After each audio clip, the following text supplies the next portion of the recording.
अब मैं अपने कार्यक्रम की शुरुआत करना चाहूँगी। मैं मंच पर आमंत्रित करना चाहूँगी डॉक्टर अनिल जय हिंद, जस्टिस वीरेंद्र सिंह, पूर्व न्यायाधीश जस्टिस वीरेंद्र सिंह, अशोक भारती जी, अशोक भारती जी, सुशील पासी जी,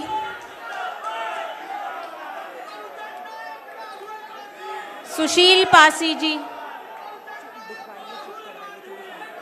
थोड़ी सी शांति प्लीज, आप लोग सुनिए। अशोक भारती जी, सुशील पासी जी, इसरार नियाजी नदीम जी, इसरार नियाजी साहब, प्रोफेसर रवि कांत जी, बैठ जाइए प्लीज, बैठ जाइए। ये कौन? सुशील पासी जी।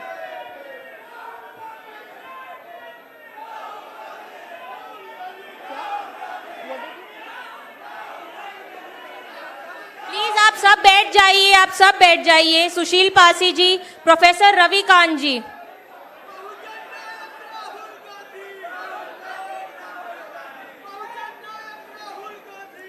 Vice chancellor R K Sahu जी,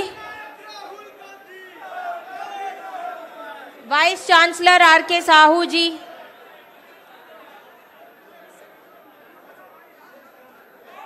फ्रैंक हजूर साहब,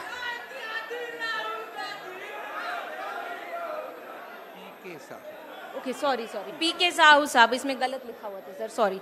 वाइस चांसलर पी के साहू सर,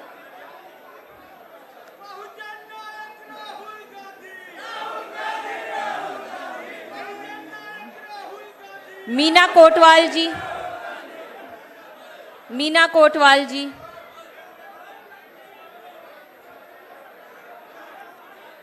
राजेश सचान जी, राजेश सचान जी,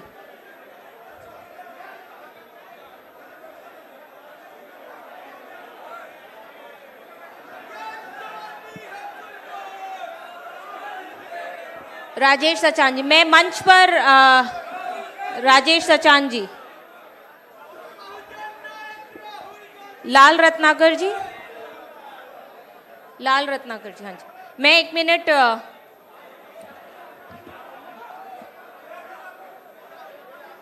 साथियों हमारे बीच में प्रख्यात चित्रकार डॉक्टर लाल रत्नाकर, शांति बना के रखिए भाई, शांति प्लीज, शांति।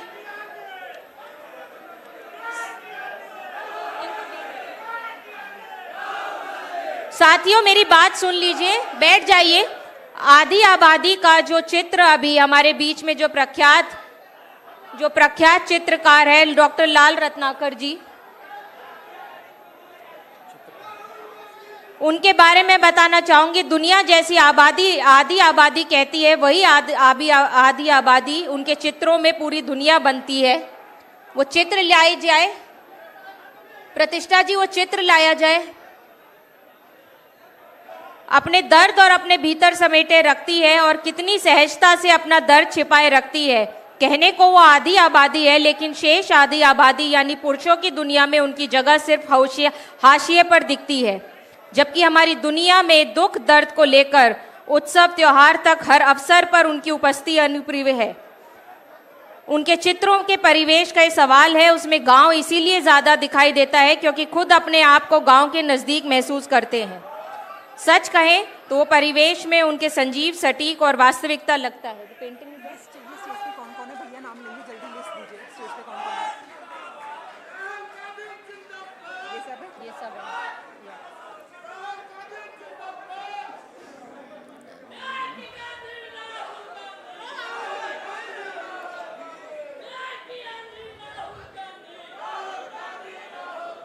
बहुत बहुत धन्यवाद लाल रत्नाकर जी। हाँ जी, बहुत पुराने सामाजिक योद्धा है ये। इनकी पेंटिंग्स जो हमारे समाज के बारे में बताती है वो बिल्कुल ही सही नजरिया है। मैं अब यहाँ पर बुलाना चाहूंगी अशोक भारती जी को, जो अभी तक हमारे पैनल डिस्कशन हुए उनको संक्षिप्त में 2 मिनट में रखने का काम करें। अशोक भारती जी।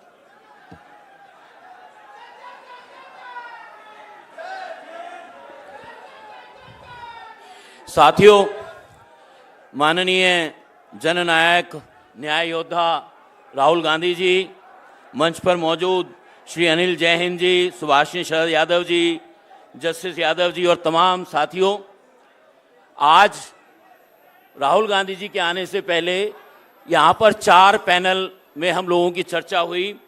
पहला पैनल था कॉन्स्टिट्यूशन एंड कास्ट सेंसस। तो उसमें इंडियन सोसाइटी की जो रियलिटीज़ हैं उसके बारे में चर्चा की गई। उसमें बताया गया इलाहाबाद जो है 3 नदियों की संगम नगरी है और ये बात की गई कि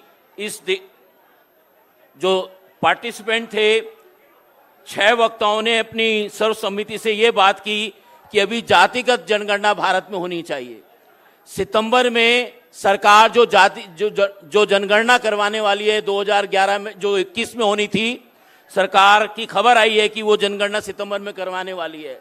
तो सारे पैनलिस्ट ने सर्वसम्मति से ये मांग की कि जब सरकार जातिगत जनगणना करवाए तो उसमें ओबीसी जातियों का भी कॉलम और उनकी जाति का कॉलम होना चाहिए। ये उसका जिस्ट था।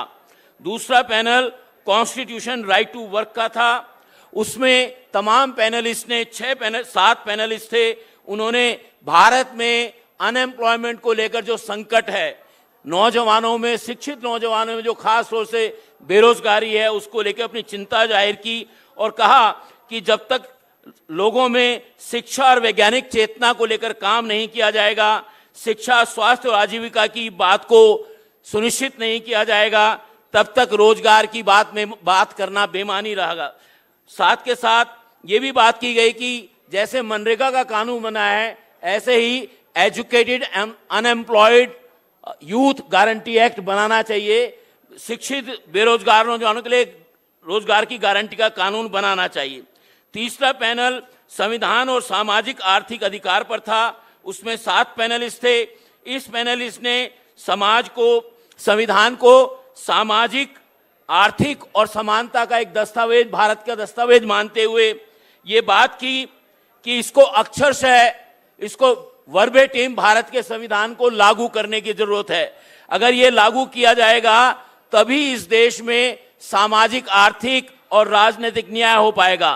पैनल में सरकारी और निजी क्षेत्रों में जो ठेकेदारी पर काम होता है, तो ठेकेदारी उसमें भी जो है सप्लाई चेन में, ठेकेदारी में और तमाम आर्थिक कारोबार में जो है अनुसूचित जाति, जनजाति, पिछड़ी जातियों के हिस्सेदारी और उनके बिजनेस की सुनिश्चित करने की बात की गई। चौथा पैनल जो हुआ महिला सशक्तिकरण संविधान पर था। इस पैनल में 6 पैनलिस्ट थे। इस पैनल में महिलाओं के सशक्तिकरण के लिए सुरक्षा, समानता और सम्मान और हिस्सेदारी की बात को जरूरी बताया गया। ये बताया गया कि पार्लियामेंट में केवल 12.6 वीमेन पार्लियामेंटेरियन हैं और सरकार ने जो महिलाओं की हिस्सेदारी के लिए कानून पारित किया है उसमें ओबीसी महिलाओं की हिस्सेदारी नहीं है, उसमें सुनिश्चित नहीं की गई है। और ये मांग की गई कि सरकार ने जो इसको 5 साल जब तक सेंसस नहीं होगा उसको भी मांग की गई कि उस कानून को बिना किसी विलंब के ओबीसी महिलाओं को हिस्सेदारी जाए, उसको लागू किया जाए। इसके बाद जो हमारा एक पैनल होना था, जिसके अब मुझे लगता है कि मोहब्बत की दुकान पर होने वाला था, अब मोहब्बत की दुकान के मालिक तो यहां बैठे हैं, हम उनको सुनना चाहेंगे। धन्यवाद। जय भीम, जय भारत। धन्यवाद अशोक भारती जी। मैं इनके बारे में बताना चाहूंगी। He is born and brought up in an extremely poor Dalit family. Ashok Bharti ji resigned from all India engineering services in 2007 to professionally organize Dalits and Adivasis across the country. He is founder and chairman of Nagdor. And he also led the Bharat Bandh in 2018 and now, which was few days ago on 21st August. And he addressed many high-level events in UN and other several groups. And he has been fighting and part of social justice group and spreading the Samvidhan Samman Sammelan across the country. साथियों, राहुल जी, पहले तो आपके घर में स्वागत है। गरीबों के लिए वरदान, वंचितों का सम्मान और हर नागरिक का अभिमान हमारा संविधान। संविधान सम्मान सम्मेलन में पधारे तमाम संविधान सिपाहियों को जय भीम, जय संविधान, जय भारत। इलाहाबाद वीरों की भूमि है। यह शहर आज़ादी के युद्ध का केंद्र था और बाद में अंग्रेजों के खिलाफ भारतीय स्वतंत्रता संग्राम का केंद्र था। यहाँ बड़े बड़े आंदोलन छेड़े गए। श्री राहुल गांधी जी का आज हम इस धरती पर स्वागत करते हैं, जिनका इलाहाबाद से बहुत पुराना रिश्ता है, क्योंकि ये उनके परिवार और उनकी पैतृक भूमि है। सबसे पहले हमारे बीच में उपस्थित हमारे जननायक राहुल गांधी जी को सलाम करती हूँ, जिनके अथक प्रयासों से आज भारत वासियों को विश्वास और न्याय मिलने जा रहा है। ये कहते हुए मुझे गर्व की अनुभूति होती है कि न्याय योद्धा श्री राहुल गांधी जी ने जब जब सरकार की गलत नीतियों का विरोध किया, हर बार संविधान विरोधी, जन विरोधी सरकारों का मुंह को खानी पड़ी है। चाहे वो 2024 का आम चुनाव रहा हो या जिस तरह से जो अभी सत्र गया उसके अंदर प्रधानमंत्री की अनुपस्थिति रही हो, हर बार संविधान विरोधी, जन विरोधी सरकार को मुंह की खानी पड़ी है। लेकिन फिर भी चाहे वो काले कानून हो कृषि के, वो वापस लिए गए। केंद्र सरकार ने विभिन्न मंत्रालयों में महत्वपूर्ण पदों पर लेटरल एंट्री भर्ती के जरिए खुलेआम SC, ST, OBC वर्ग में आरक्षण छीनने की साजिश रची। उसकी आवाज़ श्री राहुल गांधी जी ने उठाने का काम किया। राहुल गांधी जी के नेतृत्व में संपूर्ण विपक्ष ने मजबूती से षड्यंत्रकारी सरकार को पटकनी देने का काम किया है। साथियों, ये जनता की सरकार बनी है। आपने चुनकर भेजा था राहुल गांधी जी को अपने नेता के रूप में। आज हमारे देश में टॉप ब्यूरोक्रेसी समेत देश के सभी शीर्ष पदों पर वंचितों और शोषितों का प्रतिनिधित्व नहीं है। हमें ये लड़ाई और मजबूती से लड़ने की ज़रूरत है। इस सम्मेलन में हम ये संकल्प ले कि संविधान और आरक्षण व्यवस्था की हर कीमत पर रक्षा करेंगे। मेरे पिताजी श्रद्धेय श्री शरद यादव जी हमेशा एक बात कहते थे कि जो ये संविधान है, ये जिंदा कौमों की इबादत की किताब है। जो जिंदा कौमें हैं उसका एक जीता जागता सबूत है, वो हमारा संविधान है। ये किसी धर्म ग्रंथ से कम नहीं है। संविधान से ही देश चलना चाहिए। यही एकमात्र ऐसी जिंदा किताब है जिसमें भारतवर्ष के प्रत्येक नागरिकों को और अधिकार मिलता है और उनका अधिकार सुरक्षित रखा जाता है। हमने सदियों से ये आज़ादी की नेमत पाई है। सैकड़ों कुर्बानियां देकर हमने ये दौलत पाई है। हमें ये बात भूलनी नहीं चाहिए। जैसे कि आप देख रहे हैं, जननायक राहुल गांधी जी कहते हैं कि 50% आरक्षण की सीमा को तोड़े बिना, जातिगत जनगणना के किए बिना सामाजिक न्याय सुनिश्चित करना संभव नहीं है। ऐसे में गांव-गांव, गली-गली जाकर हमें जात को जमात बनाने का प्रयास करना पड़ेगा। देश की बहुसंख्यक आबादी जब मात्र एक छत के नीचे एक संगठित होगी, तभी ये लड़ाई जीती जा सकती है। साथियों, राज सच्ची बोली से चलता है, गोली से नहीं चलता है। संविधान को बचाने के लिए ये लड़ाई हमारे जननायक न्याय योद्धा श्री राहुल गांधी जी के नेतृत्व में हम लोग लड़ेंगे और जीतेंगे भी। दुनिया की कोई ऐसी ताकत नहीं है जो भारत में उसका संविधान छीनने का काम कर सकती है। आप लोग यहाँ आए हैं इस सम्मेलन में। अपनी बात का मैं अंत करना चाहूँगी कि बाबा साहब ने जो दिया हमको मिलकर ये अधिकार है संविधान बचाने का, उसकी परवाह हमें नहीं है कि उसमें हमारे प्राण भी न्यौछावर हो जाए। ये विरासत में हमें बलिदान अपनाना ही पड़ेगा। इस सम्मेलन में उपस्थित तमाम संविधान प्रेमियों को मैं तहे दिल से शुक्रिया करती हूँ। जय हिंद, जय संविधान। और मैं मंच पर जिनको आप लोग सुनने आए हैं, राहुल गांधी जी को आमंत्रित करती हूँ। नेता प्रतिपक्ष राहुल गांधी जी।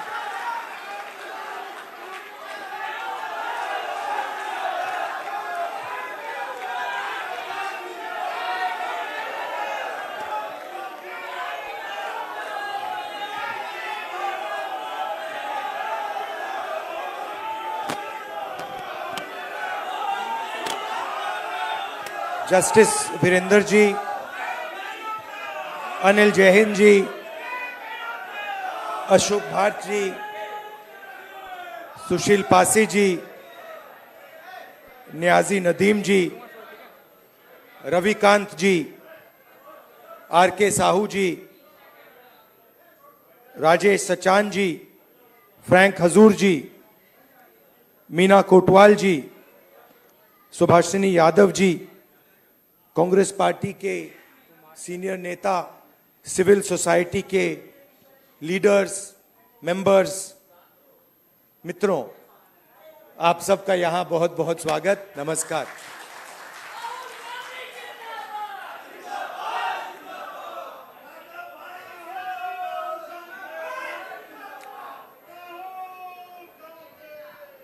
कुछ दिन पहले,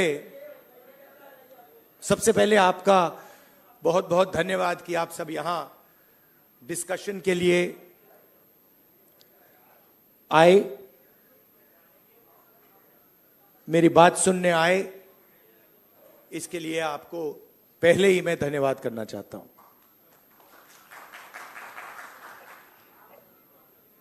कुछ दिन पहले मैं रायबरेली गया था और वहां मुझे मोची की दुकान दिखी, तो मैं वहां रुक गया। मैं उनके पास जाके बैठ गया, समझना चाहता था ये कर क्या रहे हैं। बातचीत हुई और मैं उनको देख रहा था। मोची हैं, हाथ में अनलिमिटेड स्किल थी उनकी।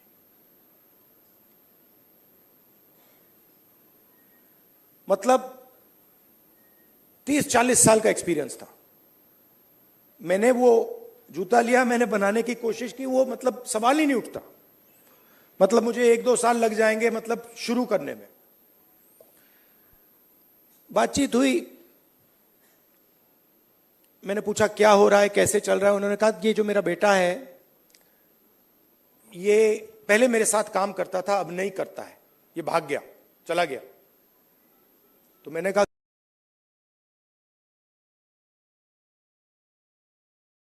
नहीं है। और फिर उन्होंने मुझे बोला कि राहुल जी, मेरी लाइफ में सिर्फ एक व्यक्ति ने, मेरे पिता ने मेरी रिस्पेक्ट की है और किसी ने मेरी रिस्पेक्ट नहीं की। और ये सब लोग मेरा मजाक उड़ाते हैं। तो मैंने कहा, उनसे कहा कि तुम्हें मालूम कैसे कि मजाक उड़ाते हैं? नहीं, कभी कभी तो मुझे सीधा बोल देते और कभी कभी दूसरे लोग मुझे आके कहते हैं। मैं जब जा रहा था, मैं सोच रहा था इतना हुनर है, इतनी स्किल है और किसी से इनको इज्जत नहीं मिल रही। और ऐसे हजारों लोग हैं। और ये हिंदुस्तान में हर रोज हो रहा है। इस देश में हुनर की इज्जत है ही नहीं। जिसके पास स्किल है, जिसके पास हुनर है, जो काम करना जानता है, उसकी इज्जत है ही नहीं। रियलिटी है ये देश की। और ये सारे के सारे जो नेटवर्क्स हैं, 21वीं सदी में हम इसको नेटवर्क कह सकते हैं। चाहे ये बढ़इयों का नेटवर्क हो, मोचियों का नेटवर्क हो, धोबियों का नेटवर्क हो, इन सब में बहुत गहरी स्किल छुपी हुई है। हाथ मिलाने से पता लग जाता है। आप धोबी से हाथ मिलाइए, वो ऐसा दबाता है, हवा निकल जाती है। मैंने किया है। वो जैसे पकड़ता है, ऐसे लगता है कि भैया 10-15 लोगों ने पकड़ लिया हाथ। आप बढ़ई का हाथ पकड़िए, उसमें दिख जाता है।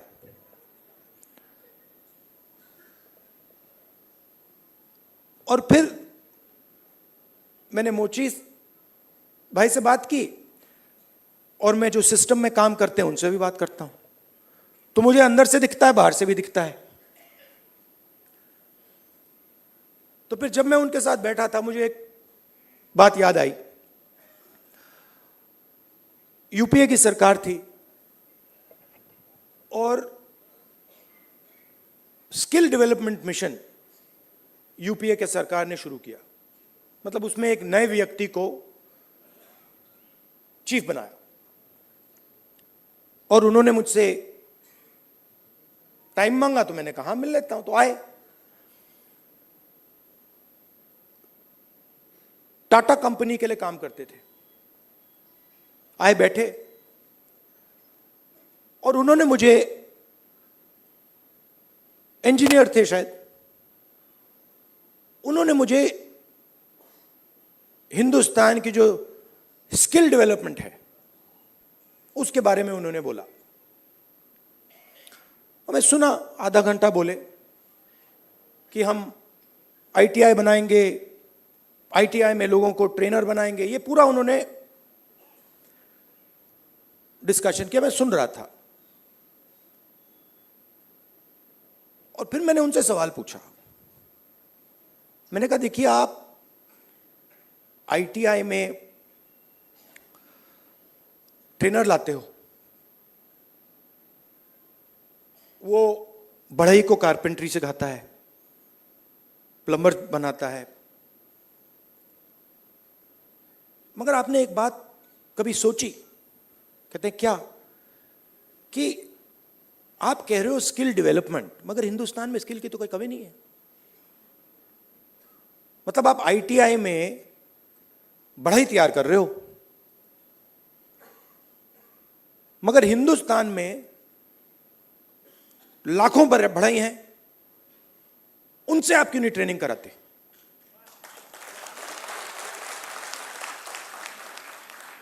तो ये थोड़ा चौंक गए। मतलब मैंने कहा मतलब बता देता हूं। मान लीजिए आपको नाई ट्रेन करने हैं, आप सर्टिफिकेशन सेंटर खोल दीजिए। हर डिस्ट्रिक्ट में आप एक सर्टिफिकेशन सेंटर खोल दीजिए और उत्तर प्रदेश के हर नाई को कह दीजिए, देखिए भैया, आप गुरु हो, आप शिष्य लो, उनको तैयार करो,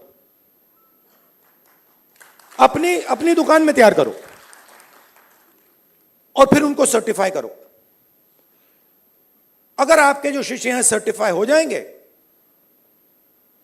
आपको हम 100, 200, 500, 1000 रुपए बैंक अकाउंट में डाल देंगे। मतलब जो स्किल का नेटवर्क है उसका प्रयोग क्यों नहीं करते आप? बिल्कुल चुप हो गए।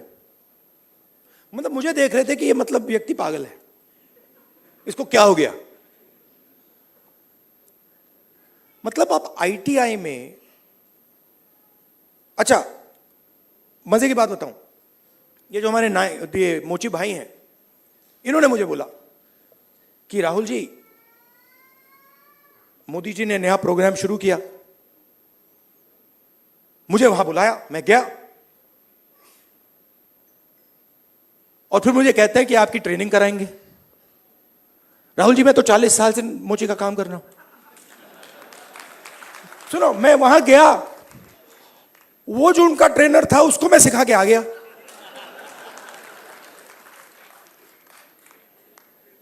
तो बात क्या है, चाहे नाई हो, बढ़ई हो, प्लम्बर हो, धोबी हो, मोची हो, किसान हो, नॉलेज इनके हाथ में है, मगर सिस्टम इनसे कोई बात ही नहीं करता। सिस्टम दूसरे डायरेक्शन पे चल रहा है। आपने आईटीआई बना दी, हमारी सरकार ने बनाई, मगर उसका जो नॉलेज सिस्टम है उसका तो कोई कनेक्शन ही नहीं है। तो मैंने उनसे कहा, देखो मैं आपको बताता हूं, अगर आपने नाई ट्रेन करने हैं, मान लो आपने हिंदुस्तान में 10 लाख नाई ट्रेन करने हैं, आप हिंदुस्तान के नाइयों को पकड़ो और कहो भैया आप ट्रेन करो, 6 महीने में 10 लाख नाई आपके सामने आ जाएंगे और कोई ज्यादा पैसा भी नहीं लगेगा, मगर ना। तो हो क्या रहा है,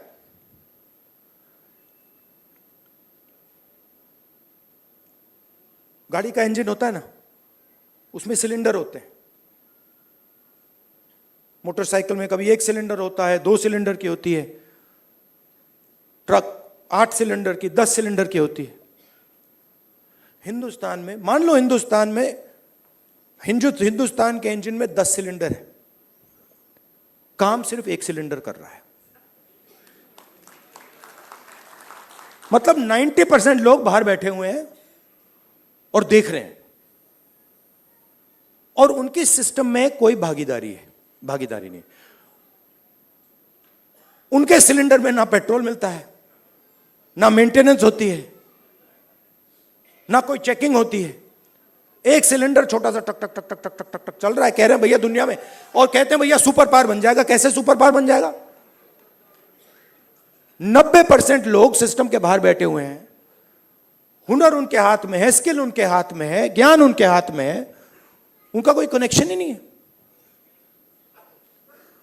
तो इसीलिए हमने जाति जनगणना की बात उठाई है। और थोड़ा कंफ्यूजन है, देखिए बीजेपी के लोग कह रहे हैं कि भैया देखो हम जाति जनगणना करेंगे, उसमें ओबीसी का सेक्शन दे देंगे। जाति जनगणना सबसे पहले सिर्फ वहां ओबीसी लिखना का कोई मतलब नहीं है। अलग अलग कम्युनिटीज हैं, हम हर कम्युनिटी की लिस्ट चाहते हैं, पहली बात। दूसरी बात, हमारे लिए यह सिर्फ सेंसस नहीं है, हमारे लिए यह पॉलिसी मेकिंग का फाउंडेशन है, मतलब नींव है। और हम सिर्फ जाति जनगणना की बात नहीं कर रहे हैं, मैं यहां क्लियरली कहना चाहता हूं, जाति जनगणना से सिर्फ आबादी पता लगेगी, वो बहुत जरूरी कदम है, क्योंकि भागीदारी से पहले आबादी के बारे में पता होना पड़ेगा, क्योंकि भागीदारी तक हम बिना आबादी के तो पहुंच ही नहीं सकते। मगर आबादी लास्ट कदम नहीं है। आप यह मत सोचिए कि आइडिया यह है कि भैया जाति जनगणना हो गई, उसमें सबकी गिनती हो गई और बात वहां खत्म हो जाएगी। नहीं, यह मेरा विजन नहीं है, यह पहला कदम है। मेरा विजन है कि हिंदुस्तान में धन किस प्रकार से बांटा जा रहा है।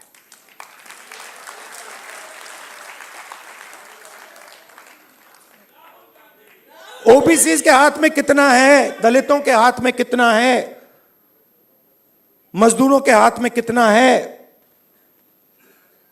पहली बात। दूसरी बात, हिंदुस्तान के जो इंस्टीट्यूशंस हैं, ब्यूरोक्रेसी हो, जुडिशरी हो, मीडिया हो, इसमें इन लोगों की कितनी भागीदारी है। मतलब हम यह समझना चाहते हैं कि कॉन्स्टिट्यूशन ने कहा था कि एक व्यक्ति को एक वोट मिलेगा, मतलब सारे के सारे हिंदुस्तान के जो सिटीजन्स हैं वो समान है, एक समान है, एक जैसे हैं। तो हम ये पूछ रहे हैं कि अब 70 साल हो गए, कॉन्स्टिट्यूशन हमारे सामने है, इसका समाज पर इफेक्ट पड़ा है, हां या ना, और कितना पड़ा है?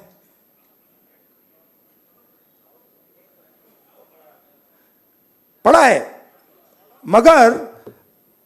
मगर अगर मैं कॉर्पोरेट इंडिया को देखूं और लिस्ट निकालूं और हिंदुस्तान के 500 सबसे बड़े उद्योगपतियों की लिस्ट निकालूं, मैंने निकाला है, उसमें आपको एक भी दलित, एक भी आदिवासी, एक भी पिछड़े वर्ग का व्यक्ति नहीं मिलेगा। और सिर्फ कॉर्पोरेट इंडिया की बात नहीं कर रहा हूं, आप जुडिशरी देख लीजिए, कॉर्पोरेट इंडिया देख लीजिए, मीडिया देख लीजिए। आप मुझे बता दो, नेशनल मीडिया में दलित एंकर का नाम बता दो मुझे, आदिवासी एंकर का नाम बता दो, ओबीसी एंकर का नाम बता दो, कौन है बता दो। तो नैरेटिव बनाते हैं ना। आप देखिए, हिंदुस्तान में 50% आपने कहा कि आधी आबादी ओबीसी है, उसमें आप 15% दलित जोड़ दीजिए, 8% आदिवासी जोड़ दीजिए। माइनॉरिटीज की बात मैंने अभी की भी नहीं। 73 आता है। 73% दलित, आदिवासी, ओबीसी। कॉर्पोरेट इंडिया में 0, मीडिया में 0। आप हो ही नहीं। तो अब हम अगर पॉलिसी बनाएंगे और हिंदुस्तान की जो सच्चाई, जो रियलिटी है, उसकी बेसिस पे हम पॉलिसी नहीं बनाएंगे तो उसका क्या मतलब है? तो मैं आपसे यह कहना चाहता था कि जाति जनगणना हमारे लिए सिर्फ गिनती नहीं है। जाति जनगणना हमारे लिए पॉलिसी फ्रेमवर्क है और एक प्रकार से हमारा गाइड। जैसे कॉन्स्टिट्यूशन हमारा एक गाइड है जिसपे ये लोग रोज आक्रमण कर रहे हैं, जाति जनगणना, सोशो इकोनॉमिक सर्वे, इंस्टीट्यूशनल सर्वे, ये हमारा दूसरा गाइड होगा। और हमारा लक्ष्य है कि जो मैंने आपसे कहा कि 10 सिलेंडर की गाड़ी है, 9 सिलेंडर बंद पड़े हुए हैं, तो हमारा लक्ष्य है कि 10 के 10 सिलेंडर काम करें। आप मुझे बताओ, पूरा का पूरा बैंकिंग सिस्टम, पूरा का पूरा बैंकिंग सिस्टम, नरेंद्र मोदी ने 16 लाख करोड़ रुपए 25 लोगों का कर्जा माफ किया है। शेम, 16 लाख करोड़ रुपया। अच्छा, उन 25 लोगों में एक दलित नहीं था, एक आदिवासी नहीं था, एक पिछड़ा नहीं था, एक माइनॉरिटी नहीं था। तो पूरा का पूरा बैंकिंग सिस्टम 15 लोगों के लिए बनाया गया है। ये जो हमारे भाई हैं जो मोची का काम कर रहे हैं, जिनको पूरी लाइफ में इज्जत नहीं मिली, इनके लिए एक बैंक क्यों नहीं है जो इनकी मदद करे? कहे कि हम स्पेशलाइज्ड बैंक बनाएंगे सिर्फ इनके लिए। तो पॉलिसी मेकिंग फ्रेमवर्क का यह मतलब है, हमारा काम हिंदुस्तान की 100% आबादी की मदद करने का है। हमारा काम 5%, 10% आबादी की मदद करने का नहीं है। वो सरकार का काम हो ही नहीं सकता। और उसके लिए हमें इंफॉर्मेशन चाहिए। 21वीं सदी है, हमें डेटा चाहिए। डेटा है ही नहीं। आप नोट कीजिए, मैंने 2 चीजें कही हैं। मैंने कहा है कि जाति जनगणना, social economic state census, institutional census हम कराएंगे। और 50% का जो बैरियर है, जिसको हम एक्सेप्ट नहीं करते हैं, फ्रैंकली बोलूं तो इसको हम उड़ा के फेंक देंगे। ये 2 चीजें मैंने कही हैं। और मगर उसके बाद मैंने आज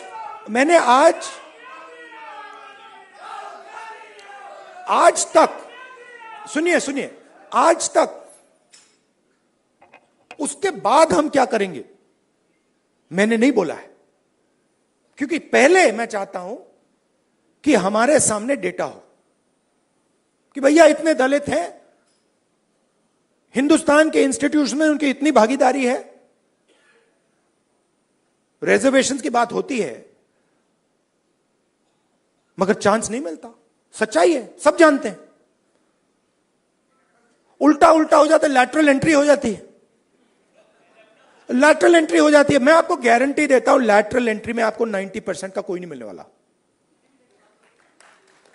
एक साइड आपको लैटरल एंट्री से मारते हैं, दूसरे साइड कॉन्ट्रैक्टर। तो मतलब नीचे देखो वहां पिटाई हो रही है, ऊपर देखो वहां पिटाई हो रही है, साइड देखो वहां पिटाई हो रही है, मतलब जहां भी देखो। और 90% आपकी आबादी है। अब अगर आपकी 10% होती तो कोई कह सकता हाँ भैया 10% आबादी है, ठीक है, बट 90% आबादी, आपके बिना देश ही नहीं चल सकता। और फिर मीडिया में आपको दिखेगा भैया, एक पहले क्या होगा, वो बॉलीवुड की बात करेंगे, वहां पे डांस गाना दिखेगा, उसमें भी आपको कोई 90% का नहीं मिलने वाला। कोई नहीं मिलेगा। मैंने चेक किया भाई, मैंने लिस्ट निकाली है। मैंने कहा भैया मिस इंडिया की लिस्ट निकाली मैंने कहा देखता हूं। मैं कहता हूं देखो यार, अच्छा अब कहते हैं मिस इंडिया की लिस्ट निकाली मैंने। सुनो सुनो, मैंने मिस इंडिया की लिस्ट निकाली। कहा ठीक है देखते हैं। मतलब माइनॉरिटी भी 90% में आती है मैडम, आप भी शामिल हैं। और आपको और शायद जो आपके साथ हो रहा है वो सबसे ज्यादा खराब है। मतलब आप पर तो डायरेक्ट आक्रमण हो रहा है, राइट? मगर आप भी 90% में हैं।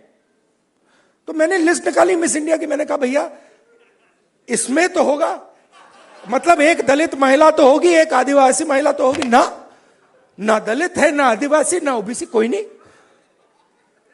तो डांस गाना चलेगा वहां पे, कोई क्रिकेट की बात करेगा,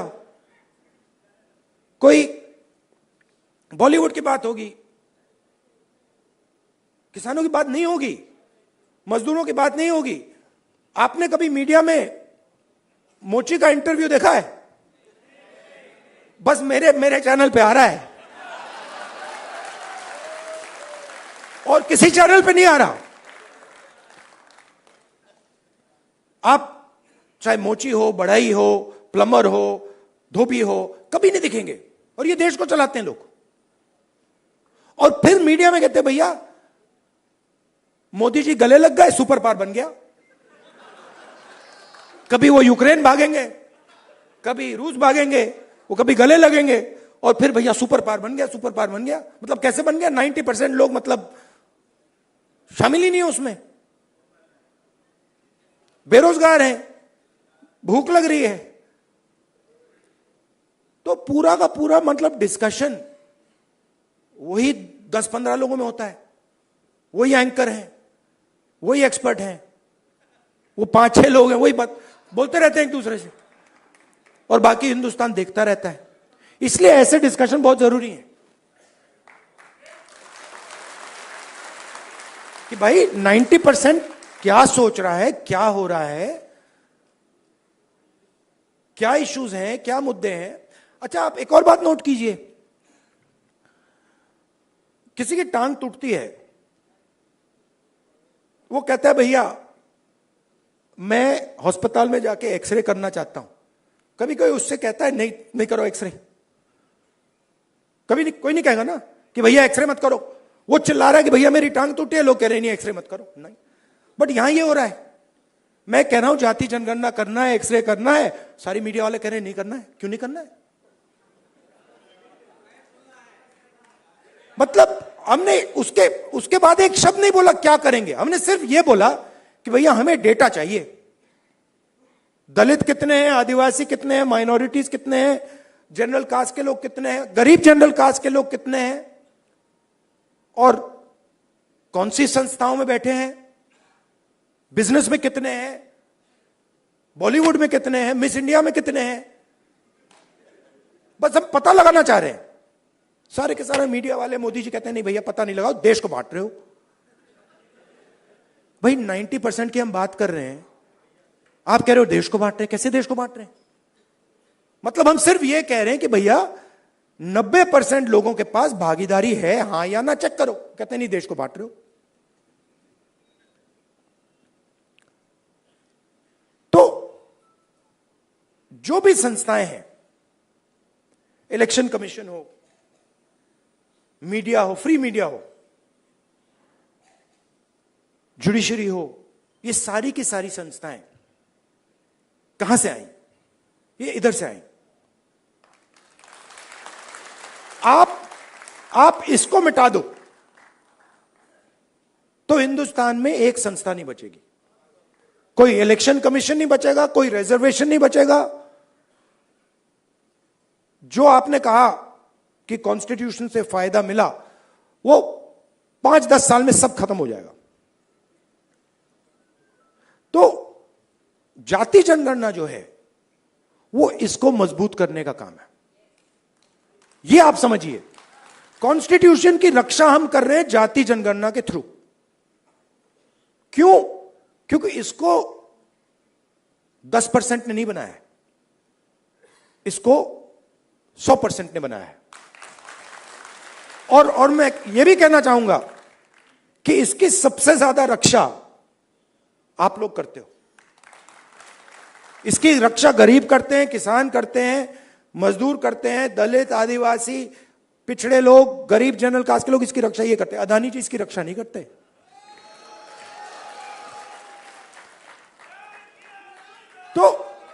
तो जाति जनगणना जो है, जिसको कास्ट सेंसस कहते हैं, इंस्टीट्यूशनल सर्वे जो हम करवाना चाह रहे हैं, इकोनॉमिक सोशल सर्वे जो हम कराना चाह रहे हैं, वो सब इसकी रक्षा है। क्योंकि मुझे लगता है कि अगर हमने 90% को भागीदारी नहीं दी और 90% को हमने हिंदुस्तान के स्ट्रक्चर में शामिल नहीं किया, तो यह नहीं बचेगा। तो इसीलिए यह पैरेलल ट्रैक है।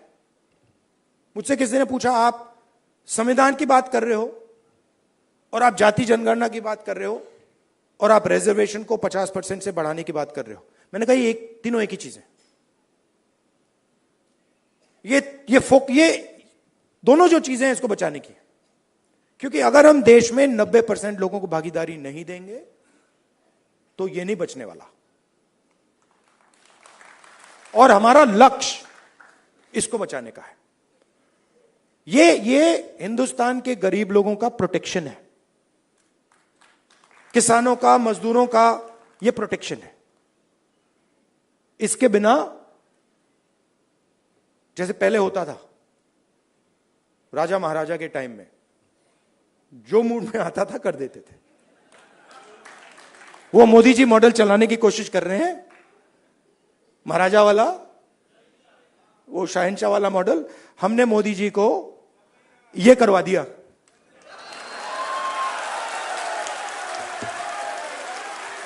आप अपने आप को नॉन बायोलॉजिकल समझते हो। आप अपने आप को नॉन बायोलॉजिकल समझते हो। आप अपने आप को डायरेक्ट भगवान के साथ कनेक्शन समझते हो। Wrong number. Wrong number. चुनाव के एकदम बाद ये मैंने कहा, देखो हिंदुस्तान के किसानों ने, मजदूरों ने सिर झुकवा के कॉन्स्टिट्यूशन से मत्था लगवा दिया। और ये काम हम नहीं कर रहे हैं। आप मत सोचिए कि राहुल गांधी और ये सब लोग ये काम कर रहे हैं। नहीं, ये हिंदुस्तान के अंदर से आवाज आ रही है। हम उस आवाज को सुन रहे हैं बस। और ये जो स्ट्रेंथ है, जो शक्ति है, ये हिंदुस्तान के अंदर से आ रही है, हिंदुस्तान के गरीब लोगों से आ रही है, और इसको कोई रोक नहीं सकता। अब अगर कोई सोचे, मैं आपको बता देता हूं, पॉलिटिकल बात बता देता हूं, आप लिख लो। अगर कोई सोचे कि जाति जनगणना को रोका जा सकता है या 50% बैरियर को रोका जा सकता है, मैं आपको बता रहा हूं वो सपने देख रहा है। ये होगा ही होगा। इसको रोका नहीं जा सकता है। ना जाति जनगणना रोकेगा, ना सोशो इकोनॉमिक सर्वे रोकेगा, ना इंस्टीट्यूशनल सर्वे रोकेगा, ना 50% का बैरियर रहेगा। ये तीन सारे के सारे उड़ेंगे। क्योंकि हिंदुस्तान की जनता ने ये मन बना लिया है। ऑर्डर आ गया है, जनता से ऑर्डर आ गया है। अब आपको प्रधानमंत्री जी को यह बात एक्सेप्ट कर देनी चाहिए और ऑर्डर लागू कर देना चाहिए। और अगर नहीं करेंगे तो फिर दूसरे प्रधानमंत्री करेंगे। आपके साथ देखिए, मैं आपको अंत में एक बात बताना चाहता हूं। देखिए, मैंने अब 2004 से मैं पॉलिटिक्स कर रहा हूं, ठीक है, और एक प्रकार से काफी सीखने को मिला मुझे। बीजेपी वालों ने मुझे तंग किया, डिस्टर्ब किया, उनको मैं गुरु मानता हूं कि इन्होंने ही मुझे सिखाया, इनके बिना मैं नहीं सीख सकता था। मैं बता रहा हूं, आप लोग नहीं सिखाते मुझे, आप लोग मुझसे प्यार करते हो, आप नहीं सिखा सकते। उन्होंने मुझे सिखाया, तो वो एक प्रकार से मुझे उन्होंने डायरेक्शन दी, भैया क्या नहीं करना है, उधर देखो, वो नहीं करना। तो एकदम मुझे पता लग जाता है, मैं सुबह उठता हूं, क्या नहीं करना, उधर देखता हूं, अच्छा वो नहीं करना, ऑटोमेटिक है। वो मेरी ओर देखते हैं, कहते हैं भाई क्या नहीं करना, वो राहुल गांधी कर रहा, मत करो। तो ये तो बिल्कुल मतलब पता नहीं आइडियोलॉजिकल है, खून की पता नहीं कौन सी लड़ाई है, बट ये मतलब शायद पता नहीं कब से चल रही है और ये खत्म नहीं होगी। मगर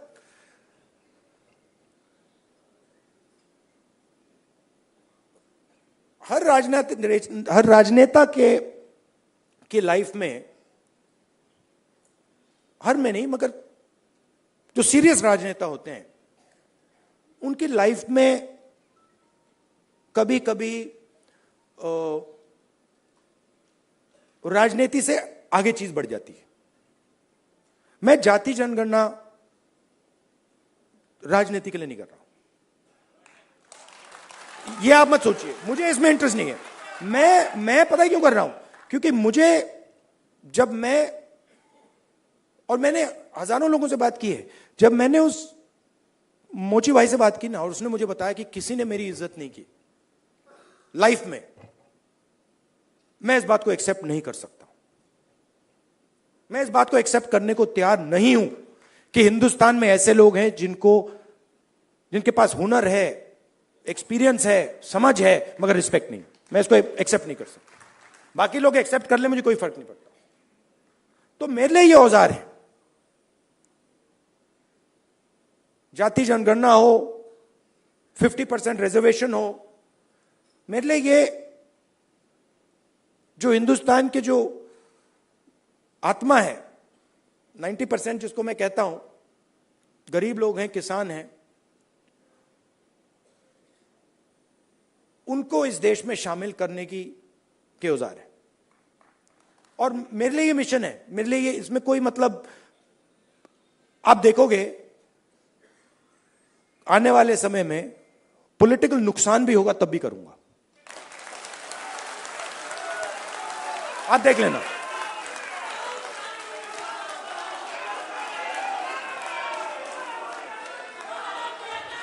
तो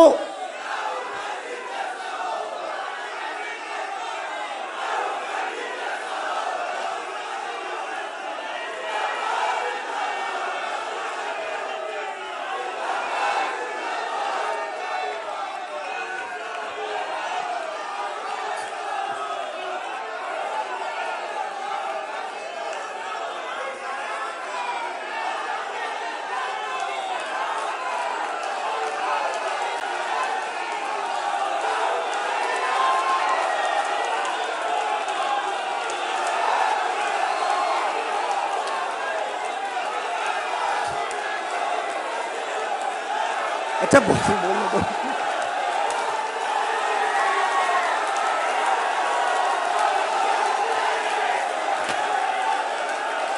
क्या बोलने तो दीजिए।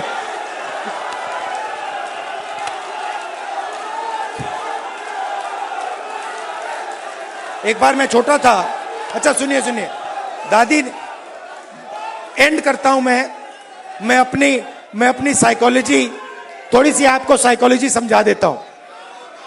मैं छोटा था,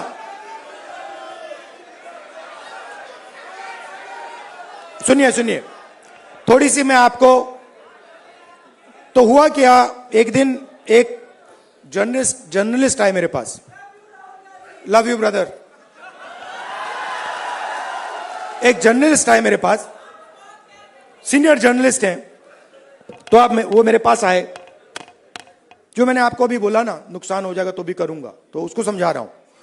तो सीनियर जर्नलिस्ट आए, बैठे मेरे पास, उन्होंने कहा राहुल जी, एक सेकंड भाई, आए मेरे पास सीनियर जर्नलिस्ट, और उन्होंने मुझे कहा राहुल जी,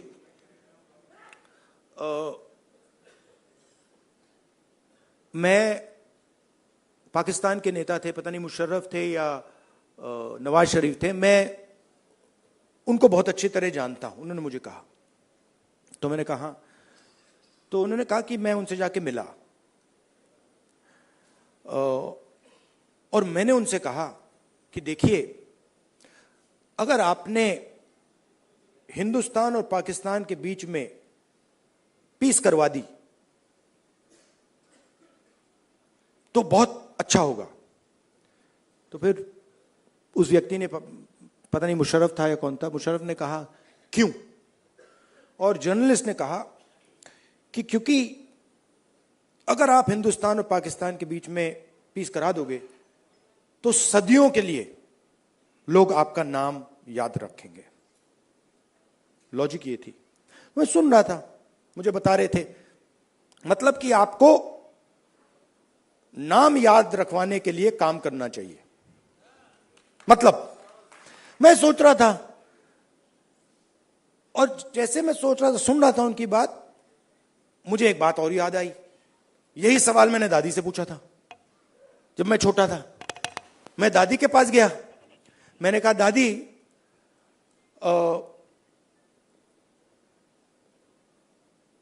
जब आप मरेंगी, मरने के बाद आपको कैसे याद, लोग कैसे याद करना चाहिए, लोगों को आप कैसे याद करना चाहिए? दादी का जवाब पता है क्या था? मैंने कहा आप क्या चाहती हैं कि लोग आपको कैसे याद करें? हां, नहीं, उनका जवाब था मैं चाहती हूं कि याद ही ना करें। मतलब क्लैरिटी थी, मैं काम याद करवाने के लिए नहीं करता हूं, मैं काम करने के लिए करता हूं। मुझे याद शाद का कुछ नहीं लेना देना। वो ये जो याद वाला है वो नरेंद्र मोदी जी का काम है। तो मुझे, मेरी थिंकिंग है कि हिंदुस्तान के 90% की जो शक्ति है वो हिंदुस्तान को बनाने में लगे। इंजन, पूरा इंजन स्टार्ट हो, 10 के 10 सिलेंडर चलें और लोगों को मजा आए कि भैया हिंदुस्तान है, इसमें भागीदारी है, इसमें रिस्पेक्ट है, इसमें आदर है, और हम सब मिलकर इस देश को आगे ले जा रहे हैं। धन्यवाद, नमस्कार। मैं आग्रह करूंगी जस्टिस वीरेंद्र सिंह जी से कि वो आए और वोट ऑफ थैंक्स दे। जस्टिस वीरेंद्र, इधर जस्टिस साहब, इधर।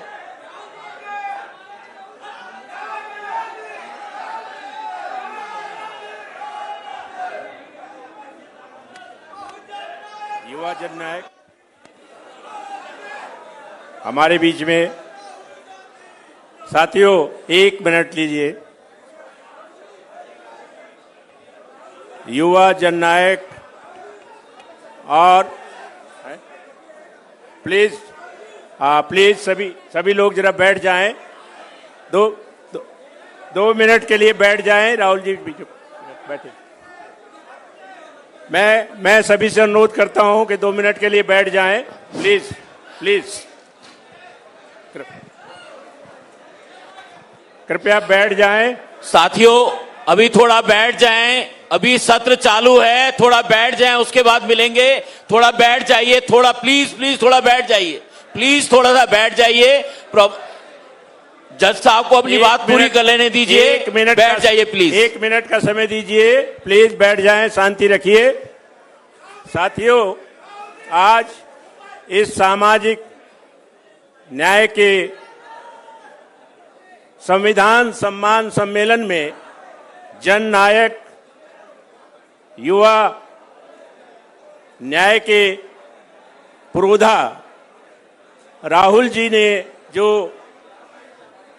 आपके सामने वक्तव्य रखा और उन्होंने जिस प्रकार से संविधान को समझा है, जिस प्रकार से भारत जोड़ो यात्रा करके और सामाजिक न्याय के मिशन को अपना लाइफ का मिशन बनाकर, और यहां तक कि राजनीतिक हानि के बावजूद भी इस सामाजिक न्याय के मिशन को नहीं छोड़ेंगे। ये सामाजिक न्याय के लिए सबसे बड़ी बात है और पूरे भारतवर्ष के प्रत्येक नागरिक के लिए संविधान सम्मत अधिकारों को प्रदत्त कराने की उनकी मुहिम लाजवाब है। हम उनका आभार प्रकट करते हैं, उनको धन्यवाद देते हैं और उनके मिशन में हम लोग जी जान से लगकर कार्य करेंगे। बस यही हमारे लिए सबसे बड़ी बात है। मैं आप सभी का आभार प्रकट करता हूं, जो लोग यहां उपस्थित हुए, मंचासीन और इस सदन में उपस्थित सभी लोग, इस सबका आभार प्रकट करता हूं। धन्यवाद।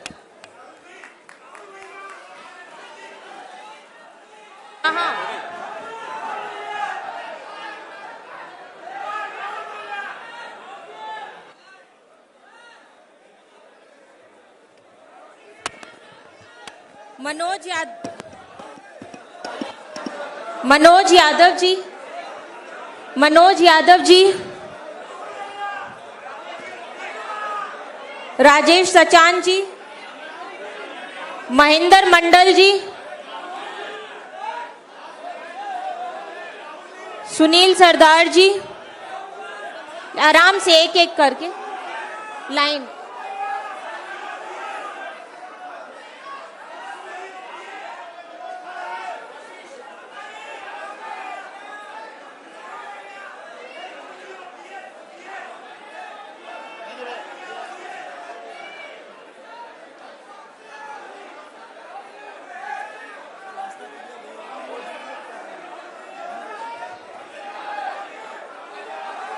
प्रोफेसर अवधेश शाह जी,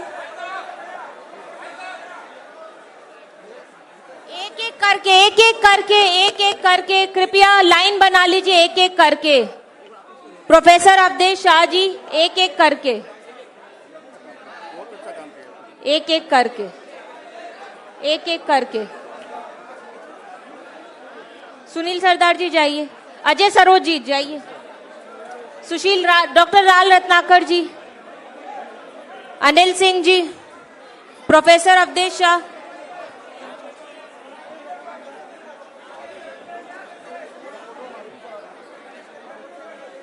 धर्मेंद्र यादव जी, चंदा यादव जी, सदफ जफर जी,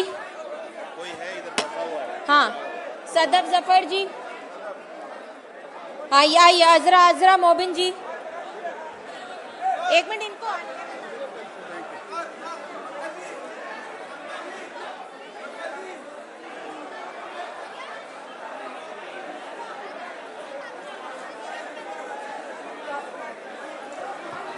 एक एक करके, एक एक, धर्मेंद्र कुशवाहा, सदफ जफर।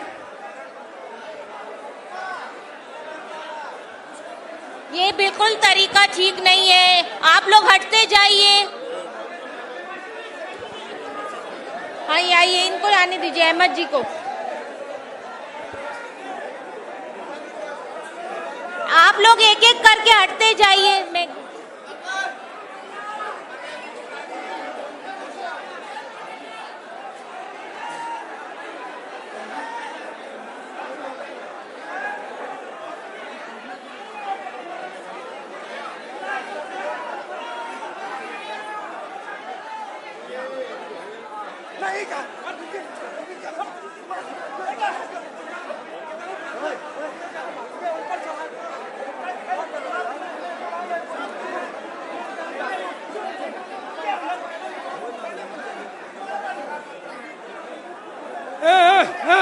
भाई